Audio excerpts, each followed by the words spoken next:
বাংলাদেশের সর্বশেষ গুরুত্বপূর্ণ আপডেট সংবাদ আপনাকে স্বাগত। শুরুতেই সংবাদ শিরোনাম, পরে বিস্তারিত। শুরুতেই জানিয়ে দিব, মন্ত্রী এমপিরা কার ইঙ্গিতে বাংলাদেশ থেকে পালালো তাদের শ্বেতপত্র প্রকাশ করুন। সমাবেশে বললেন বিএনপি নেতা ফারুক। আওয়ামী লীগের এমপি মন্ত্রীরা কোন পথ দিয়ে কার ইঙ্গিতে দেশ থেকে পালালো তাদের শ্বেতপত্র প্রকাশ করার দাবি জানিয়েছেন বিএনপি চেয়ারপারসনের উপদেষ্টা জয়নুল আবেদিন ফারুক। তিনি বলেছেন, রাষ্ট্রপতি সহ সচিবালয়ে আওয়ামী লীগের প্রেতাত্মাদের সঙ্গে যোগাযোগ রাখছে খুনি হাসিনা। এরপর জানিয়ে দিব, শেখ হাসিনার অবস্থান সম্পর্কে নিশ্চিত হতে পারেনি বললেন পররাষ্ট্র উপদেষ্টা তৌহিদ হোসেন। বাংলাদেশ থেকে পলাতক সরকার সাবেক প্রধানমন্ত্রী শেখ হাসিনা ভারত থেকে নাকি সংযুক্ত আরব আমিরাতে চলে গিয়েছে। এ বিষয়ে অন্তর্বর্তীকালীন সরকারের কাছে সাংবাদিকেরা প্রশ্ন করলে পররাষ্ট্র উপদেষ্টা জানান, শেখ হাসিনা কি ভারতে আছেন নাকি সংযুক্ত আরব আমিরাতে আছেন সে বিষয়ে এখনো অফিসিয়ালভাবে আমরা কোনো তথ্য জানি না।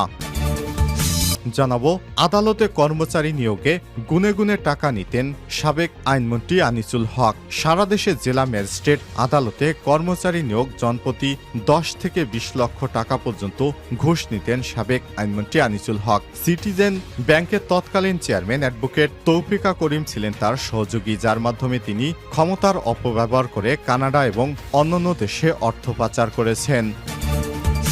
জানিয়ে দিব, ছাত্র আন্দোলনে সাকিব হত্যা মামলায় আওয়ামী লীগের 4 নেতা গ্রেপ্তার। রাজধানীর পল্লবীতে বৈষম্যবিরোধী ছাত্র আন্দোলনে নিহত শেখ মোহাম্মদ সাকিব রায়হান হত্যা মামলায় আওয়ামী লীগের 4 নেতাকে গ্রেপ্তার করেছে ডিএমপির পল্লবী থানা পুলিশ। এদিকে 4.5 কোটি ডিম আমদানির অনুমতি দিল সরকার।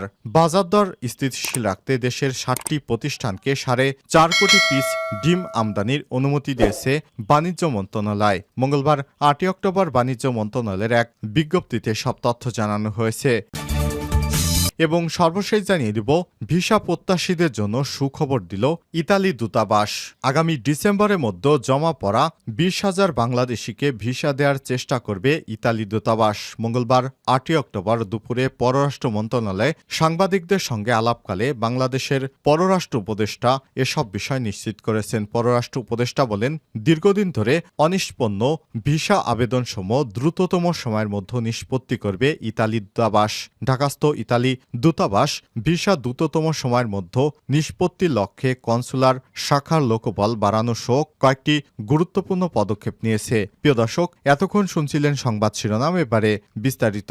তবে তার আগে বন্ধুরা, অনুরোধ থাকবে সংবাদটিতে একটি লাইক দিন। এই চ্যানেলে আপনি নতুন হয়ে থাকলে আমাদের সংবাদটি দেখতে দেখতে চ্যানেলটি সাবস্ক্রাইব করে রাখুন। কমেন্ট করে আপনার মূল্যবান মতামত জানিয়ে দিন বন্ধুরা, আপনি বিশ্বের কোন দেশ থেকে বা বাংলাদেশের কোন স্থান থেকে আমাদের সংবাদটি দেখছেন এবং শুনছেন। মন্ত্রী এমপিরা কার ইঙ্গিতে পালালো তাদের শ্বেতপত্র প্রকাশ করুন।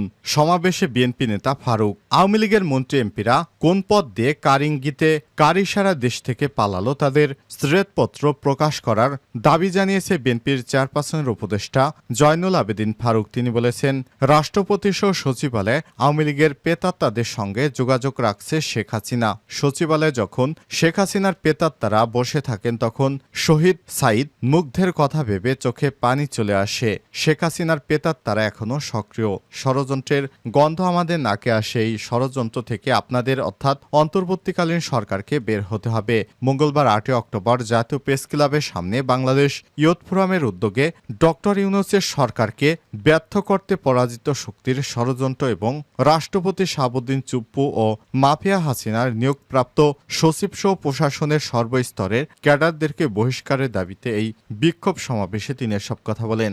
আয়োজক সংগঠনের সভাপতি মোহাম্মদ সাইদুর রহমানের সভাপতিত্বে 13 বক্তব্য রাখেন জাতীয়তাবাদী সমমনা জোটের সমন্বয়ক এবং বাংলাদেশ পিপলস পার্টি এনপিপির চেয়ারম্যান ডক্টর ফরিদুজ্জামান ফরহাদ, বিএনপির স্বেচ্ছাসেবক বিষয়ক সম্পাদক মীর শরাফত আলী সপু, ওলামা দলের সাবেক আহ্বায়ক মাওলানা নেসারুল হক, মৎস্যজীবী দলের সদস্য ইসমাইল হোসেন সিরাজি। স্বরাষ্ট্র উপদেষ্টার উদ্দেশ্যে জয়নুল আবেদিন ফারুক আরও বলেন, স্বৈরাচার শেখ হাসিনা পালিয়ে গেলেও তার কয়েক কয়েকজন লোককে গ্রেপ্তার করেছেন।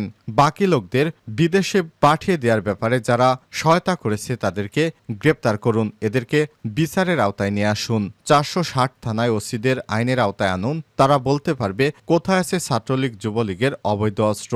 এ সময় তিনি বলেন, শেখ হাসিনার নির্দেশে বিএনপি নেতা ইলিয়াস আলীকে গুম করা হয়েছে, লক্ষ্যমায়ের বুক খালি করা হয়েছে। সেই গণহত্যাকারী শেখ হাসিনার বক্তব্য কেন ফেসবুকে প্রচার হচ্ছে?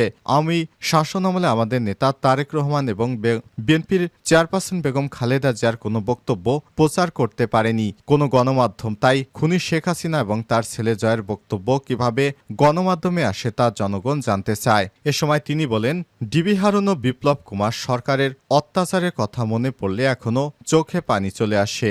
দেশের ছাত্র শ্রমিক জনতা মুক্তিযুদ্ধ করলেও শেখ হাসিনা বলতেই এই দেশ স্বাধীন করেছে আমার বাবা, সবসময় এটাই বলতো শেখ হাসিনা, এটা আমার বাবার দেশ, তাই আজকে এই অহংকার পতন হয়েছে।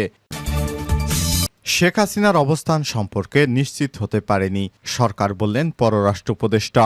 ছাত্র জনতার আন্দোলনের মুখে পদত্যাগ করে ভারতে পালিয়ে যাওয়া সাবেক প্রধানমন্ত্রী শেখ হাসিনার বর্তমান অবস্থান নিয়ে ধোঁয়াশা তৈরি হয়েছে। ইতিমধ্যেই খবর চাউর হয়েছে শেখ হাসিনা দুবাইতে পালিয়ে গেছে, তবে এ বিষয়ে ভারত এবং আরব আমিরাতের সরকারও কোনো তথ্য নিশ্চিত করেনি। এদিকে হাসিনা কোথায় আছে সে বিষয়ে বাংলাদেশ সরকারও নিশ্চিত নয়। মঙ্গলবার 8 অক্টোবর দুপুরে পররাষ্ট্র মন্ত্রণালয়ে সাংবাদিকেরা হাসিনার বর্তমান অবস্থান সম্পর্কে জানতে চাইলে পররাষ্ট্র উপদেষ্টা তৌহিদ হোসেন নিশ্চিত করে জানাতে পারেননি। বিভিন্ন সামাজিক যোগাযোগ মাধ্যমে খবর চাউর হয়েছে সাবেক প্রধানমন্ত্রী ভারত থেকে আরব আমিরাতে চলে গেছে। সে ব্যাপারে পররাষ্ট্র মন্ত্রণালয় অবগত কিনা এমন প্রশ্নের জবাবে তৌহিদ হোসেন বলেছেন, ওনার অবস্থান সম্পর্কে আমরা নিশ্চিত হতে পারিনি। আমরা দিল্লিতেও খোঁজ করেছি, আমিরাতেও খোঁজ করেছি, অফিসিয়াল কেউ কনফার্ম করতে পারেনি। তবে আপনারা যেমনটি দেখছেন আমরাও দেখছি উনি আজমানে সম্ভবত গেছেন, কিন্তু সেটারই কনফার্মের চেষ্টা করে আমরা সফল হইনি, যোগ করেন তিনি। এদিকে শেখ হাসিনা এখন কোথায় আছে এ বিষয়ে গণমাধ্যমে কথা বলেছে তার ছেলে সজীব ওয়াজেদ জয়। সোমবার 7 অক্টোবর রাতে দেশের বেসরকারি সংবাদ মাধ্যম চ্যানেল 24কে জয় জানান তার মা ভারত ছেড়ে যাননি।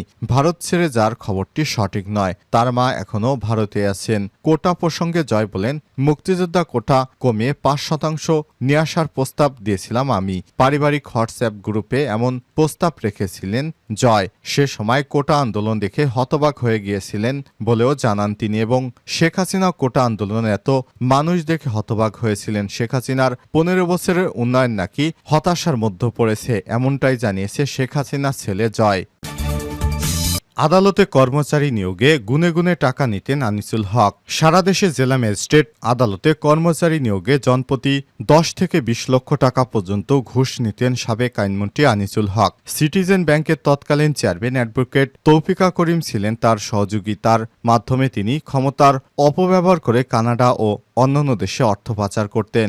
দুর্নীতি দমন কমিশন দুদকের গোয়েন্দা তদন্তে সব তথ্য উঠে এসেছে। এ বিষয়ে দুদক উপপরিচালক আক্তারুল ইসলাম বলেন, গোয়েন্দা তথ্য অনুযায়ী আনিসুল হক ও তৌফিকা করিমের বিরুদ্ধে বিভিন্ন অভিযোগের সত্যতা মিলেছে এবং কমিশন তাদের বিরুদ্ধে আনুষ্ঠানিকভাবে তদন্ত শুরু করার সিদ্ধান্ত নিয়েছে। এ সময় তিনি বলেন, আনিসুল হক মন্ত্রী থাকাকালে ক্ষমতার অপব্যবহার করে বিপুল পরিমাণ অবৈধ সম্পদ অর্জন করেছেন। কসবা ত্রিশাল পূর্বাচলে নিজ নামে 6.80 একর জমি কিনেছেন। সিটিজেন ব্যাংক ও এক্সিম ব্যাংকে আনিসুল হকের 40 কোটি 10 লক্ষ টাকা শেয়ার আছে। এছাড়াও বিভিন্ন ব্যাংকে তার আমানত সঞ্চয়পত্র ও অন্যান্য বিনিয়োগের পরিমাণ প্রায় 23 কোটি 26 লক্ষ টাকা। এই কর্মকর্তা আরও বলেন, অ্যাডভোকেট তৌফিকা করিমের নামেও বেনামে দেশ ও বিদেশে প্রচুর সম্পদের খোঁজ পাওয়া গেছে। তিনি সিটিজেন ব্যাংকের চেয়ারম্যান থাকাকালে তার মাধ্যমে আনিসুল হক কানাডা সহ বিভিন্ন দেশে কোটি কোটি টাকা পাচার করেছেন। দুদকের কর্মকর্তা আক্তারুল ইসলাম বলেছেন, গোয়েন্দা সূত্র থেকে জানা গেছে আনিসুল হকের সব দুর্নীতির সঙ্গে তৌফিকা করিম জড়িত ছিলেন। এছাড়াও তাদের অন্য আত্মীয় স্বজনের সঙ্গে মিলে অনিয়ম দুর্নীতির মাধ্যমে বিপুল পরিমাণ অবৈধ সম্পদ অর্জন করেছেন বলে আমরা জানতে পেরেছি। এ সময় তিনি বলেন, তারা বিদেশে প্রচুর অর্থ পাচার করেছে বলেও ধারণা করা হচ্ছে, যেগুলো নিয়ে দুদক আনুষ্ঠানিকভাবে তদন্ত করতে চায়। ছাত্র আন্দোলনে সাকিবকে হত্যা মামলায় আওয়ামী লীগের 4 নেতা গ্রেপ্তার। রাজধানীর পল্লবীতে বৈষম্যবিরোধী ছাত্র আন্দোলনে নিহত শেখ মোহাম্মদ সাকিব রায়হানকে হত্যা মামলায় আওয়ামী লীগের 4 নেতাকে গ্রেপ্তার করেছে ডিএমপি পল্লবী থানা পুলিশ। সোমবার 7 অক্টোবর 2024 রাতে পল্লবী থানা মুসলিম বাজার এলাকা হতে তাদেরকে গ্রেপ্তার করা হয়। গ্রেপ্তারকৃতরা হচ্ছেন বাংলাদেশ আওয়ামী লীগের পল্লবী থানা 2 নং ওয়ার্ড সহসভাপতি অধ্যাপক Mohammad Delwar Hossain, Pallabi E block unit সভাপতি Ismail Hossain Javed, Pallabi D block unit সভাপতি মোহাম্মদ ইফতেখারুজ্জামান চৌধুরী ও পল্লবী সি ব্লক ইউনিট সাধারণ সম্পাদক মোহাম্মদ লাল মিয়া মল্লিক। বৈষম্যবিরোধী ছাত্র আন্দোলনে রাজধানীর মিরপুরে 6 এলাকায় ভিকটিম মোহাম্মদ সাকিব রায়হান হত্যার ঘটনায় গেল 3 অক্টোবর 2024 তারিখে পল্লবী থানায় একটি মামলা রুজু করা হয়েছে। মামলার এজাহারে বলা হয়েছে, গত 19 জুলাই বিকেলে মিরপুর 6 পপুলার ডায়াগনস্টিক সেন্টারের সামনে রাস্তায় আন্দোলনরত বৈষম্যবিরোধী ছাত্র জনতার উপর আওয়ামী লীগের বিভিন্ন অঙ্গ সংগঠনের নেতাকর্মীরা আগ্নেয়াস্ত্র এবং দেশীয় অস্ত্রশস্ত্র দিয়ে শিক্ষার্থীদের উপর হামলা করে। এ সময় নিহত হন সাকিব।